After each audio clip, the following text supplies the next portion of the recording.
There is a kind of exhaustion that does not announce itself. It does not arrive after a sleepless night or a difficult week. It is quieter than that. So quiet that you only recognize it in retrospect.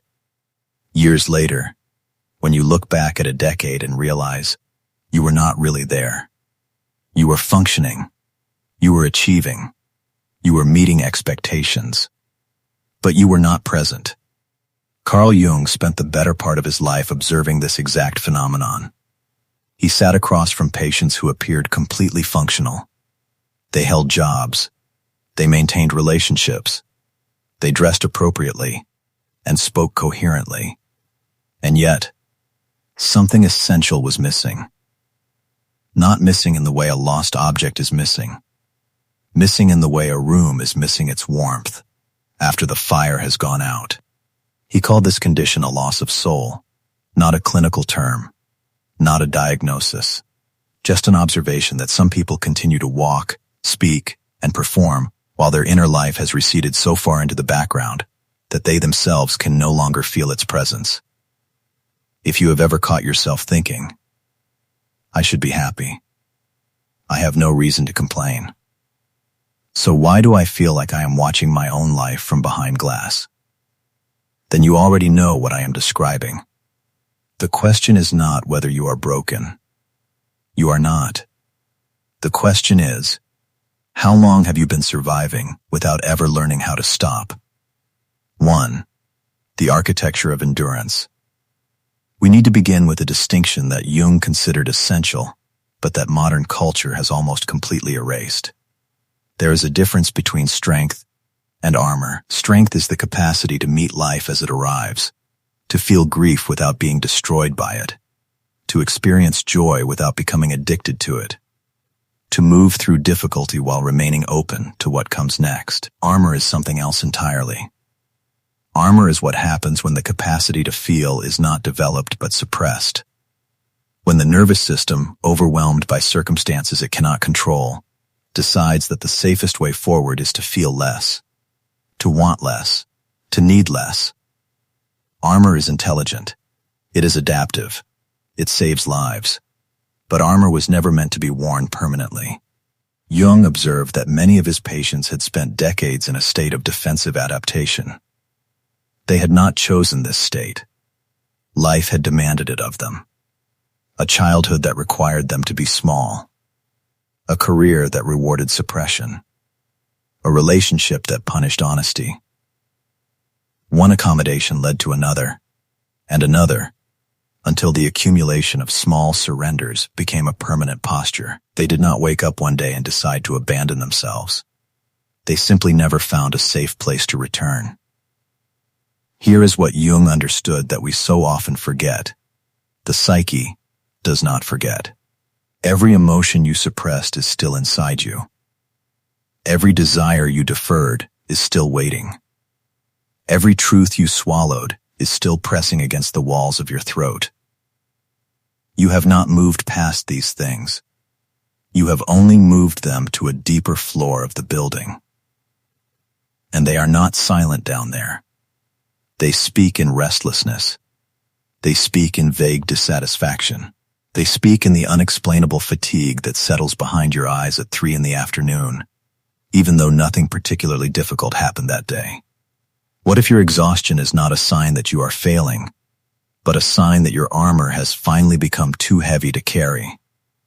What if the tiredness you feel is not weakness, but the first honest signal your body has sent you in years? There is a story Jung told about one of his patients, a woman of considerable achievement, widely respected, professionally accomplished. She came to him not because her life was collapsing, but because, as she put it, everything is in order and nothing matters. She had spent 30 years building a life that impressed everyone who knew her. She had done everything correctly. And now, standing inside that life, she could not feel its contours. It was like a house she had furnished for a guest who never arrived. Jung did not tell her she needed to be stronger. He did not prescribe gratitude practices or positive thinking. He asked her one question. What did you want before the world told you what you should want?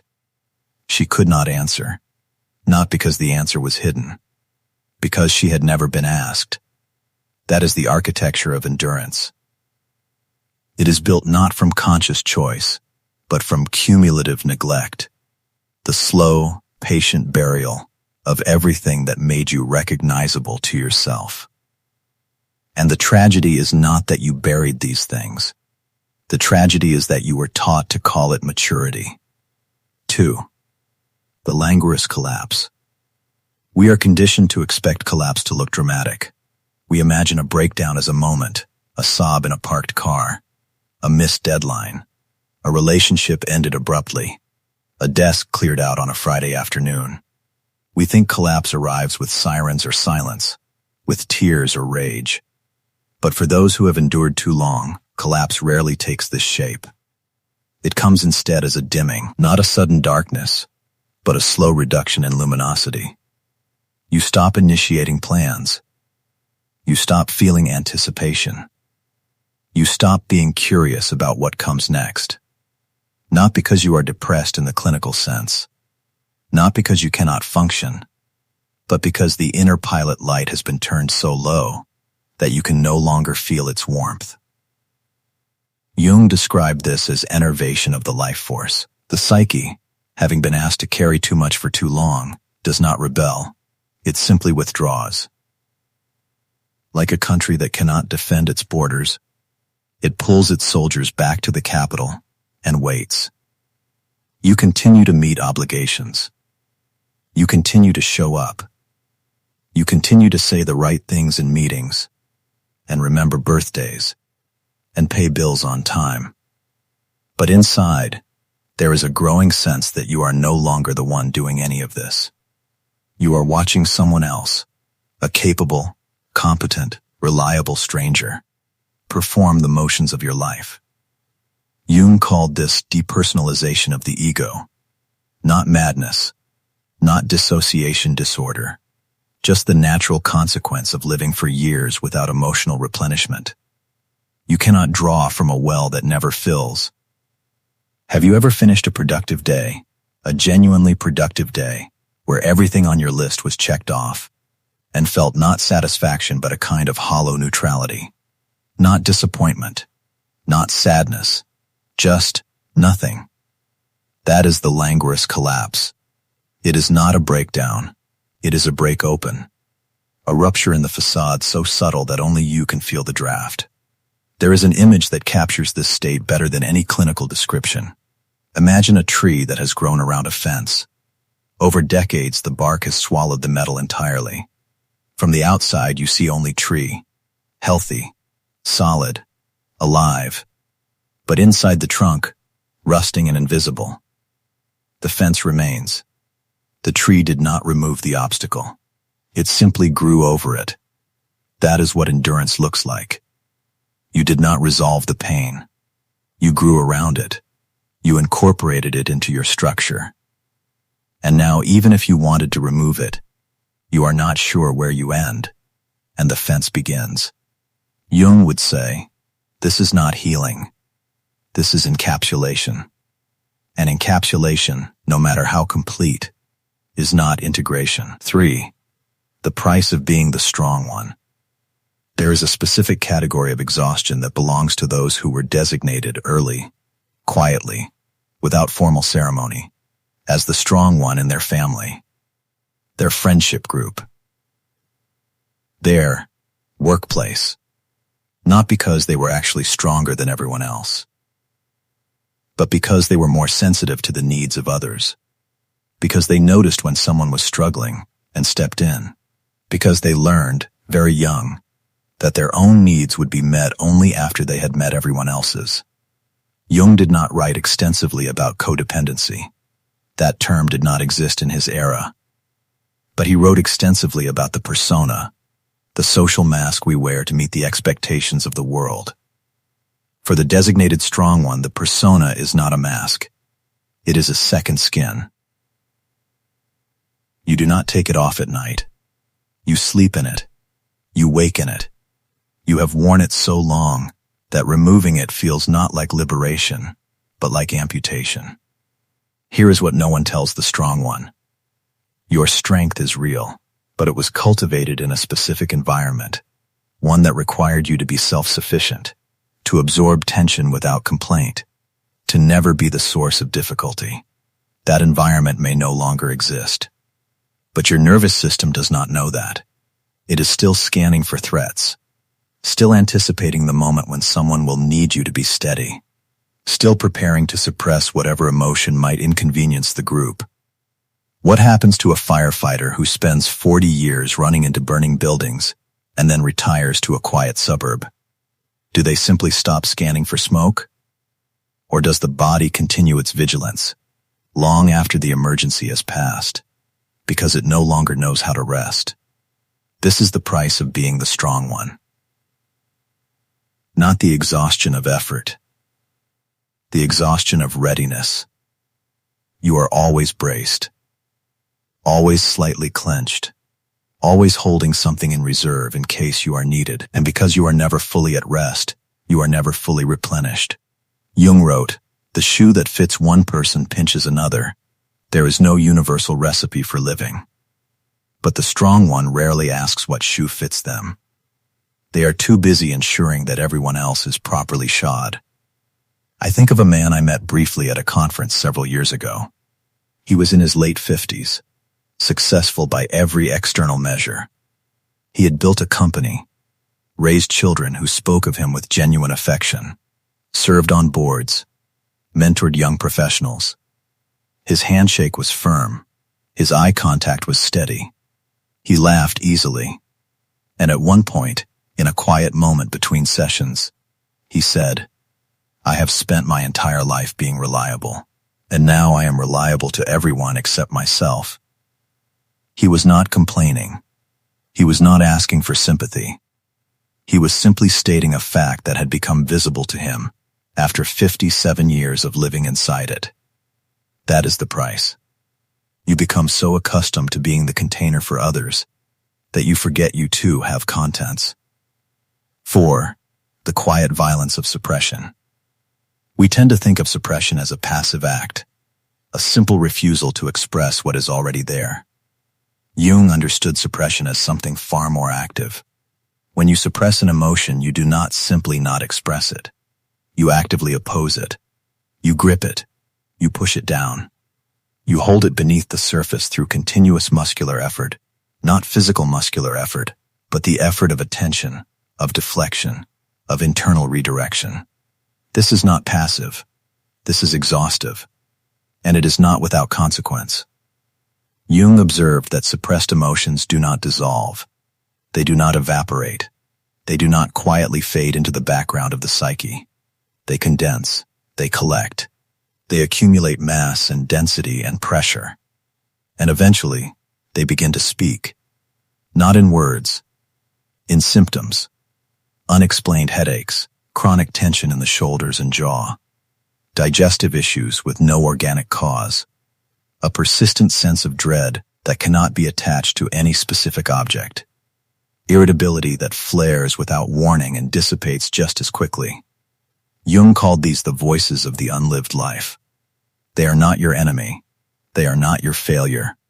They are the parts of you that have been denied expression and are now demanding, through the only channels available to them, to be heard.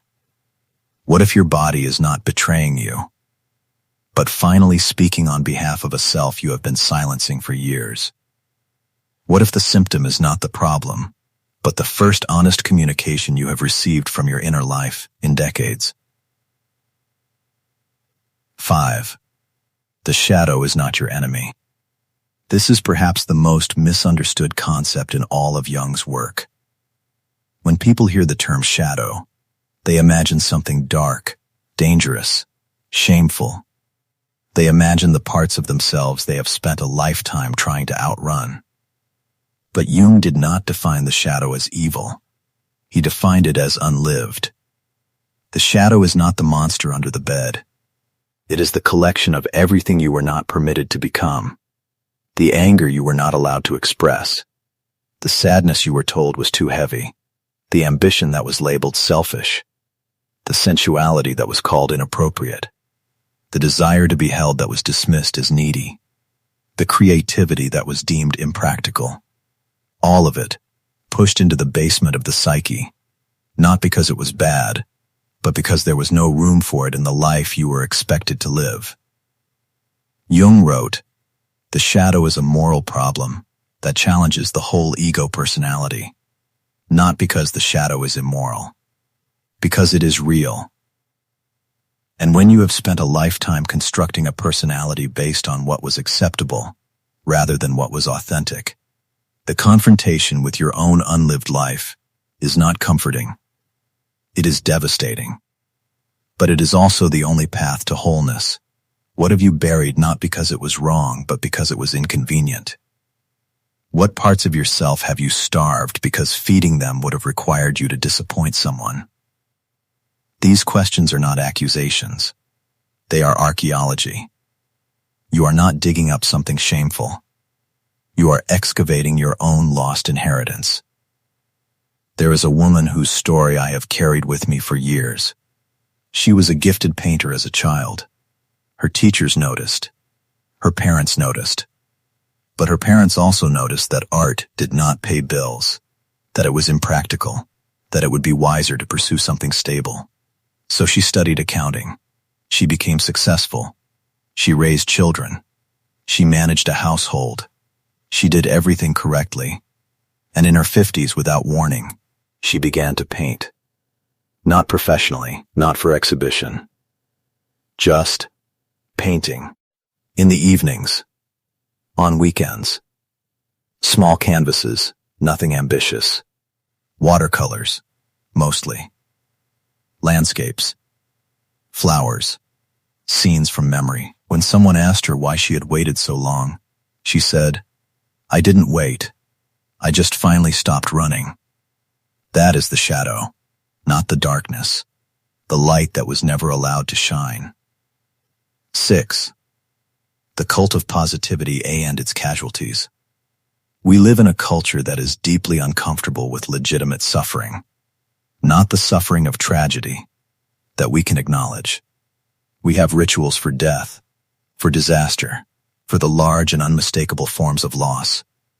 But the suffering of ordinary endurance, the slow accumulation of small griefs, the exhaustion that comes not from crisis but from chronic low-grade deprivation, for this, we have no rituals, only platitudes.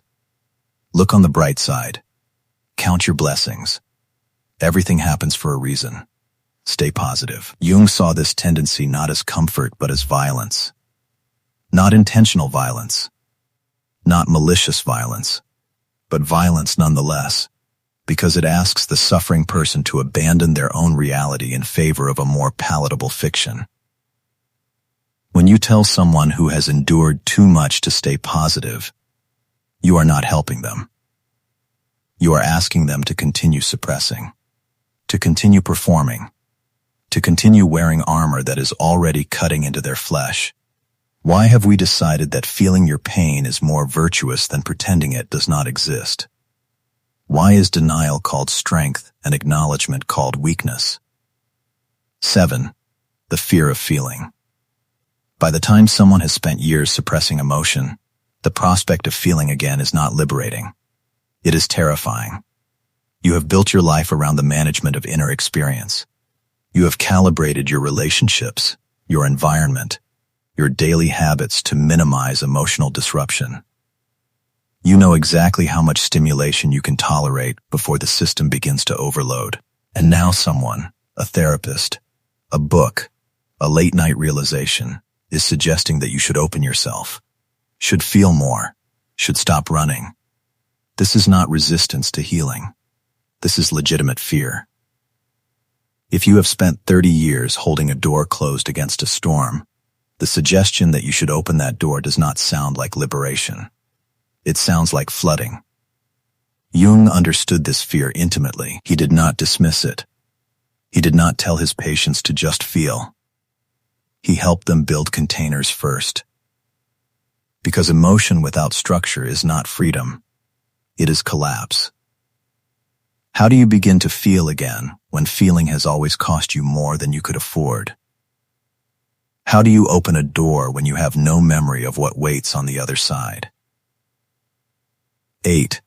The recovery of desire. If suppression is the gradual burial of inner life, then healing is not primarily about the release of negative emotion. It is about the recovery of desire. Jung observed that many of his patients did not need to cry more. They needed to want more. Not want in the acquisitive sense, not more possessions, more achievements, more external validation. Want in the existential sense. The capacity to orient towards something because it is meaningful, not because it is obligatory. Depression, Jung suggested, is not always sadness. Sometimes it is the absence of desire so complete that even sadness becomes inaccessible. You do not feel bad. You feel nothing. And the nothing is so pervasive that you no longer remember what it felt like to move towards something because you genuinely, personally, unapologetically wanted it. When was the last time you wanted something not because it was practical, reasonable, or expected, but simply because it called to you? When was the last time you allowed yourself to pursue a desire without immediately calculating its cost, its feasibility, its likelihood of disappointment? 9. The decolonization of the self. There is a political dimension to this work that Jung did not explicitly name, but that his psychology inevitably implies. We are not born into neutral environments. We are born into families, cultures, and systems that have very specific expectations about who we should be. These expectations are not always articulated.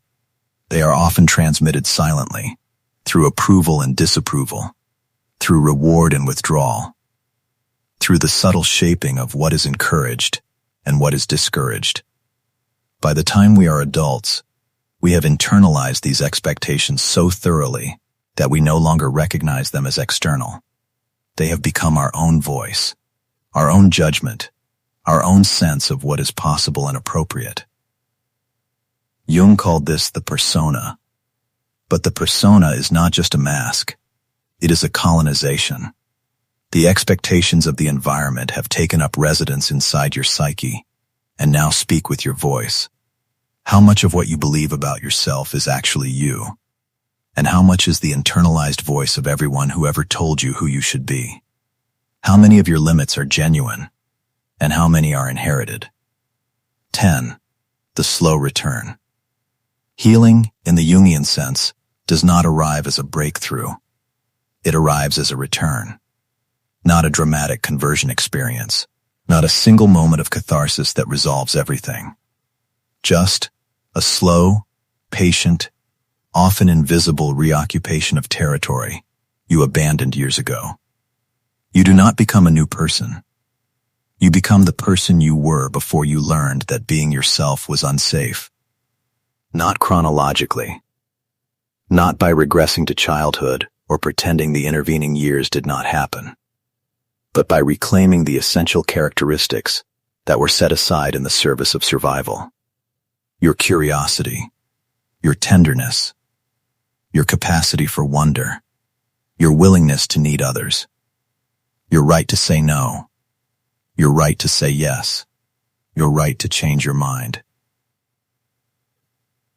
These are not achievements. They are birthrights, and they have been waiting for you to return and claim them. What would it mean to stop treating yourself as a project to be optimized and start treating yourself as a presence to be accompanied? Not fixing, not improving, just staying. Jung wrote, "The privilege of a lifetime is to become who you truly are." Notice that he did not say become who you should be. He did not say become who you could be. He said become who you truly are. The implication is unmistakable. You already are that person. You have always been that person. The person you truly are has not been destroyed, lost, or erased. They have been waiting. Not passively, not patiently, necessarily, but persistently. Every time you felt a flicker of longing for something you could not justify, every time you caught yourself envying someone who was living more authentically, every time you thought, "I wish I could do that," and immediately dismissed the thought as impractical. That was the true self, knocking. 11. The daily practice of return. If healing is return, then the question is not how do I transform myself, but how do I practice return? Jung did not prescribe a specific method. He was suspicious of formulas and universal solutions, but his work suggests several practices that support the slow reoccupation of the self. The first practice is pause. Before responding to an external demand, create a gap, even 1 second, between stimulus and response. In that gap, ask, what do I actually want here? Not what is expected. Not what is efficient. What do I uniquely and personally actually want? You may not know the answer immediately. You may not know it for months. But the act of asking is itself a return. You are reestablishing contact with a self you have been ignoring. The second practice is attention to the body. The body does not lie. It cannot perform. It cannot pretend to be fine when it is not. It can be silenced, yes. It can be ignored. But it cannot falsify its experience. When you feel tension in your shoulders, that is not weakness. That is information. When you feel tightness in your chest, that is not failure. That is communication. To listen to the body is to honor the only instrument through which your life is experienced. The third practice is the recovery of small pleasures. Not the large, life-changing passions. Those may take years to reawaken.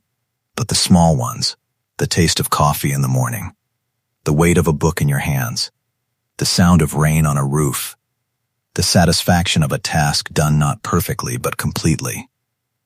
These are not escapes from real life. These are entrances to real life. Desire is a muscle. It atrophies with disuse. But it also responds to exercise. The fourth practice is the permission to disappoint. You cannot return to yourself and remain universally acceptable. The self that was buried for a reason. It was inconvenient.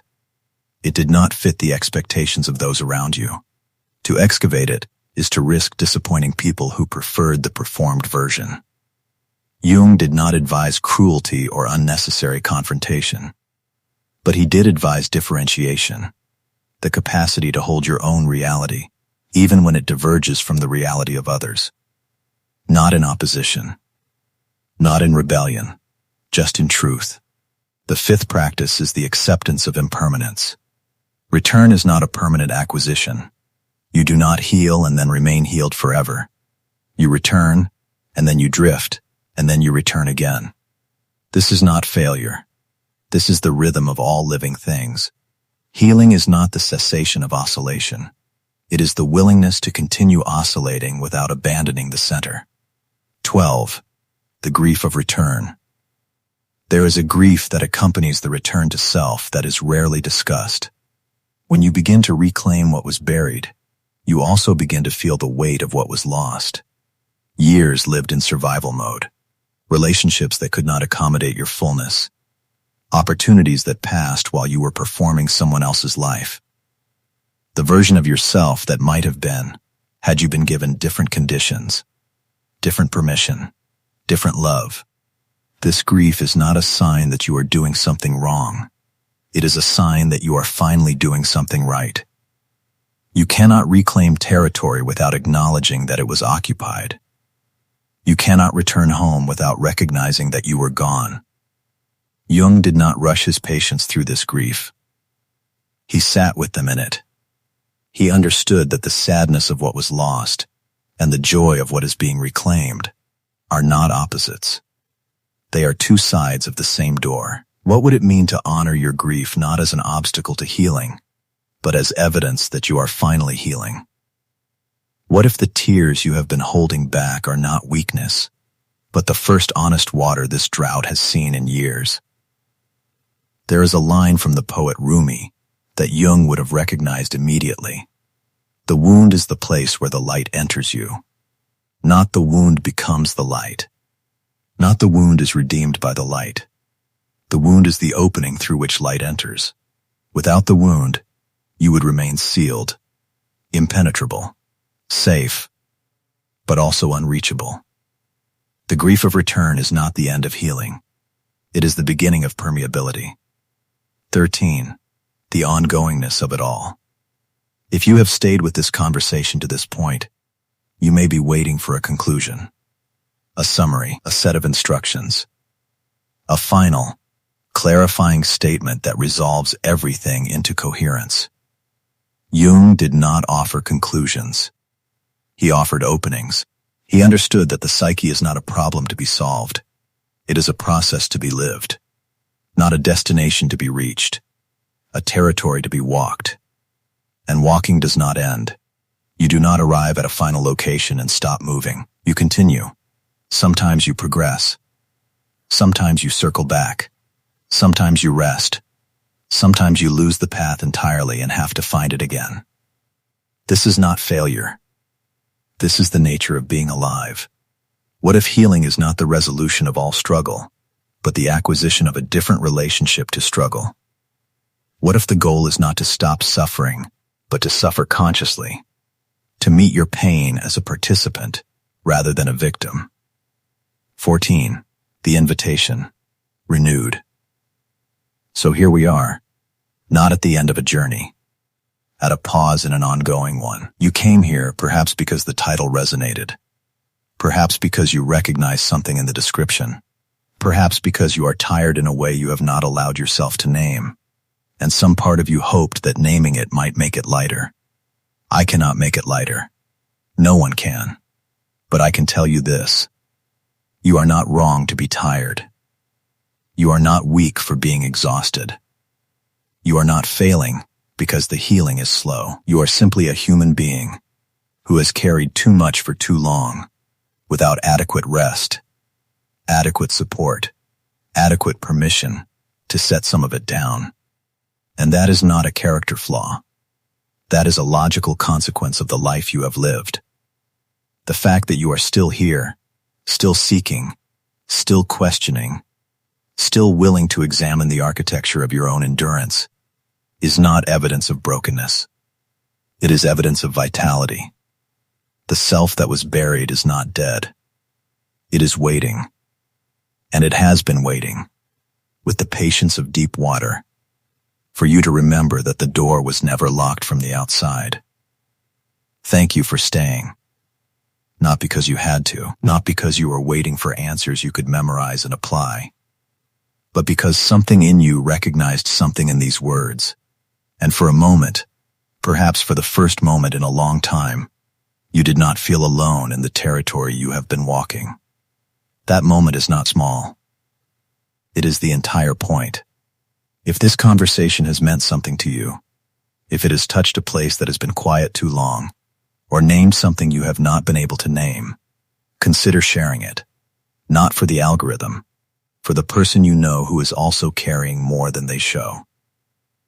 And if you want to continue this kind of exploration, deeper, further, into the shadow, the self, and the slow practice of becoming real, then subscribe, not to be notified. To mark a commitment to your own inner work. Because the psyche is not a problem to be solved. It is a wilderness to be walked. And you have already taken the first step. You stayed.